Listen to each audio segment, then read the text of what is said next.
ஆமா. பரவாயில்லையா. பொதுவா இந்த மாதிரி விஷயத்துல திருமணத்துக்கு அப்புறமாவும் பெண் கல்விக்கு சப்போர்ட் பண்றது நடக்காத விஷயம். ஆனா நீங்க இவ்ளோ அழகா அவங்க கல்விக்கு துணையா இருந்திருக்கீங்க. அத பத்தி கொஞ்சம் சொல்லுங்கய்யா. அம்மாடி, மத்த வீட்டுல வேணா சொல்லுவாங்க, சொல்லுங்கம்மா. வயசுக்கு வந்த பொம்பளை பிள்ளைங்க வீடு படித்தாண்டி போக கூடாது, கல்யாணம் கட்டி வந்தாச்சுன்னா வீட்டுக்குள்ளேயத்தே இருக்கணும், வாசப்படியை தாண்ட கூடாது, படிக்கிறதுல இந்த குடும்பத்துக்கு செட் ஆகாதுன்னு சொல்லுவாங்க. ஆனா என் மகன் அப்படி சொல்ல மாட்டானே. பொம்பளை படிக்கிறதுலதான் நாட்டோட பெருமையே இருக்குன்னு சொல்லி அவளை கொண்டு போய் காலேஜ்ல சேர்த்ததும் இல்லாம எல்லாத்துக்கும் என் பேரனும் மகனும் தான் உதவி செய்யறாங்க. ஓ இல்லப்பா, எப்படி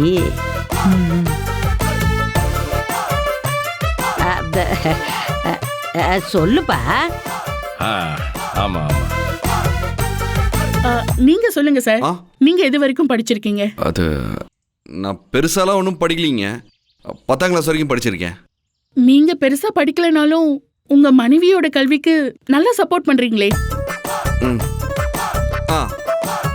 ஆமா. உங்க மனைவி டாக்டர் ஆக போறாங்கன்னு சொல்றப்ப உங்களுக்கு எவ்வளவு பெருமையா இருக்கு?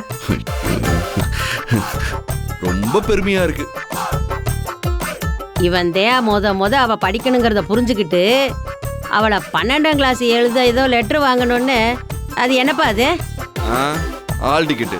All ticket. அத வாங்கறதுக்கு மெட்ராஸ் வரைக்கும் கூட்டிக்கிட்டு போனான். அதுக்கப்புறம் பரீட்சை எழுதுறதுக்கு இவன்தே கூட்டிட்டு போனான். ஆத்தா இப்படியே பேசிக்கிட்டு இருந்தா எப்படி ஆத்தா? அடுத்து ஆக வேண்டிய காரியத்தை பார்க்க வேண்டாமா? அந்த பிள்ளைக்கு இன்னைக்கு பரீட்சைக்கு நேரமாச்சுல. அட ஆமா இல்ல சேது, போய்யா தமிழ் செல்வி ரெடி ஆயிட்டானா அவளை போய் தூக்கிட்டு வாயா. இது இந்த அம்மாச்சி வர வர ரொம்ப ஓவரா பண்ணிட்டு இருக்கு. நான் தூக்கிட்டு வரணுமா? ஆமாப்பா, நீ தானப்பா சொன்ன என் பொண்டாட்டி எங்கன போனாலும் வீல் சேர் எதுக்கு, நானே என் பொண்டாட்டியை தூக்கிட்டு போவேன்னு சொன்னல. சரி போ போ போ போ ஓப்பா. நீ தூக்கிட்டு வரத பார்க்க கேமராலாம் ஆர்வமா காத்துக்கிட்டு இருக்கு. கேமராமேன் சார், நல்லா கவர் பண்ணுங்க. Okay madam.